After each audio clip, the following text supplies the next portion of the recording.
have to do it once again. So you'll have to spend a lot of untimed plan and effort when you start optimizing. And you need to set your target. Like when you start optimizing, till which point are you ready to go? For example, if you're designing a chess game, you might have a very complicated algorithm to find out what is the next move which can beat Vishwanath Anand on any day or any time. But if the chess game is taking 5 minutes or 10 minutes to guess the next move, that is not something that will be usable, right? So you'll have to optimize it to reduce the time to maybe 3 seconds or 2 seconds or what is good. So maybe 1 millisecond, but 1 millisecond maybe it's not needed for a chess game. So you have to define your target of how much you really want to optimize.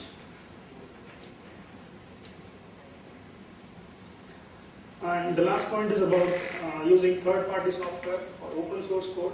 So if you do a lot of changes in the open source code or third-party software to optimize it, when there's a new drop, then maybe all your changes will be invalidated by the new drop, or you have to redo it once again, unless you submit it to the open source or it's accepted there and things like that. So you have to evaluate the time you spend on the optimization and the benefits you'll be getting before you really start optimizing. So going back to the definition of optimization, I started with saying that when you thought of coming to this hotel today, you would have had some 4-5 options here, and you decided to choose one of them, and you came here within maybe 30 minutes or 40 minutes. But you find that after coming here, one of your colleagues came much faster than you were, so you chose the wrong route. So if this conference was there for a week, then obviously on the 7th day, the route you take is much optimized compared to what you came on the first day. Right? So that is the cycle you follow. First day you optimize it to some extent, then you found that it is not on par with whatever the benchmark is, or you find it could be done better. So what you do is you try to optimize it the next day. So it goes on like that. So that is the cycle that is shown here. We just apply it to the software here. So in this we see that everything started from the hardware. That is the platform and framework decisions that one makes, and these are generally made by the manufacturers of the hardware. So you may not have a say in it, but it's good to know what is available and what is not available when you are writing on a particular platform, when your code runs on a particular platform.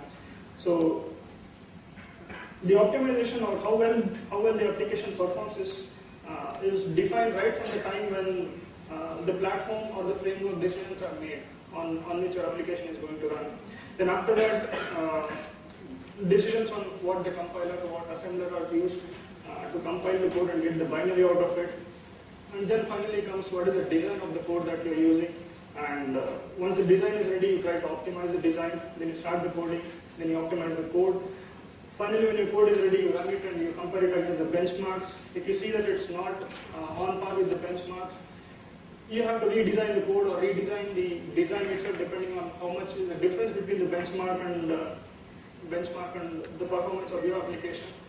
And once you're okay with the performance you see, then you consider that yes, your application is optimized. So the platform and framework decisions. So if you look at the range of phones that are available now, I mean, these are all high-end phones, but still if you compare, there is a lot of difference between the platform that they use. For example, the processor speed might vary from 500 to 1 gigahertz. It's almost a 50% difference. So if you purely consider the processor speed and forget about all the other parameters, then it's possible that your application is working fine on one phone, but it's struggling to run on the other phone because there's a 50% difference in the speed the CPU is running. Right? Similarly, you have other factors like the RAM. The RAM is just like it's as important as on your home PC. Right? Any code that is in the RAM or in the cache of the processor that runs much faster because processor doesn't. It takes less time to access them.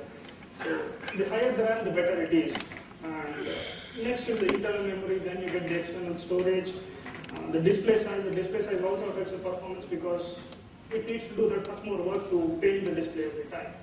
And the operating system and the framework that is getting used and other accessories that are present in the phone. So the point here is the hardware plays an equally important role in making your software or showing the perceived performance of your software, what is seen by the end user. So there are some things so when I said about the platform, right, so there are various kinds of platforms that are available, and each platform has its own advantages, disadvantages, but there are some innovations that have taken place over the past 5 or 10 years which have really optimized the hardware to the greatest extent that can be possible, like using of co-processors, hardware accelerators. So these are separate hardware that are running with the processor, and the processor gives control to these hardwares whenever there is very specific calculations to be done. For example, for multimedia calculations, there are specific hardware accelerators that can run the multimedia algorithm. So your processor doesn't have to do that.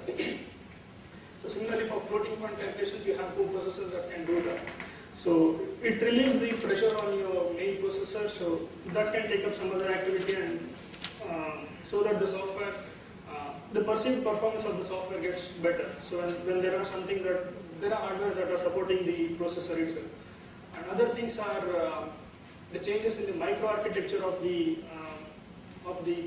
processor. What this means is, for the same instruction set that the processor runs, it might have a different it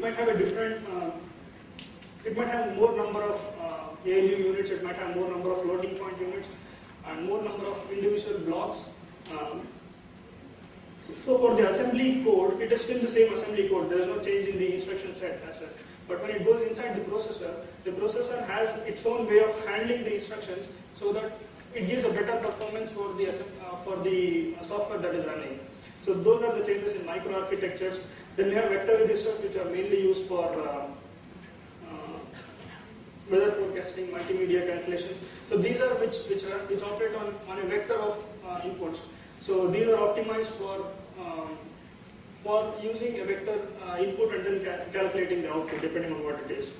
And similarly, pipeline optimizations, we all know that CPU works on pipeline. It pipelines the instructions that are coming next so that it doesn't have to spend more time in fetching the instruction. So there are a set of optimizations that are done for that. Depending on these optimizations, the processor decides which is the best instruction that it can fetch from the memory. If there is a jump, it can predict whether the jump is going to be taken or not going to be taken depending on what happened previously. So those are the branch predictors that are available. So all these are already into the processor now. So the hardware platforms are getting more and more efficient, more and more powerful, which will help the software to run much faster and have a better perceived performance. And okay, after saying all this, ultimately when you are making a decision on which platform you need to use, then there is very little difference between a product and a vendor's product as far as the performance or the speed is concerned. The main things that you try to see is how good are the development tools that are provided by the hardware vendor, and how good is the IDE, and how good is the product support that those people give you, and what are the target applications that you're planning to port on this particular hardware. So depending on that, a choice is made on what is the kind of hardware you need. So once you choose your hardware, before you write your software, you obviously know that you have to compile your software once you write it. So you decide what is the compiler that you need to have, and there are a lot of compiler optimization that have been done, and we'll look at them one by one. But what I would like to make a point here is the compilers are getting smarter day by day. And what was considered as a code optimization maybe 2 or 3 years back is already present in your compiler now. So maybe what optimization you're planning to do, you can get that optimization by looking at the compiler manual, and maybe you'll find a proper switch in the compiler which will let you do that optimization, which will automate the optimization that you're looking for in the compiler itself. So it becomes very critical on understanding how your compiler works and what are the various options it provides. The only thing that is that is a real area of research nowadays is the compiler can optimize any code that is in the basic block. So a basic block of code is one where there is one entry point and one exit point. So you know the entry point of the code, you know the exit point of the code. There is nothing that can jump in between the code. So that is called as a basic block. So the compilers can optimize the basic block to a great extent. But the compiler cannot change the logic of your code, right? So remember that the compiler cannot change your bubble sort to a quick sort, or it cannot change your linear, exponential calculation into a linear calculation. So that is left to your design. But the compilers are getting smarter to do all the optimization that can do without modifying the logic or without even knowing what the logic of the code is. So there are some optimizations which are programming language dependent versus programming language independent.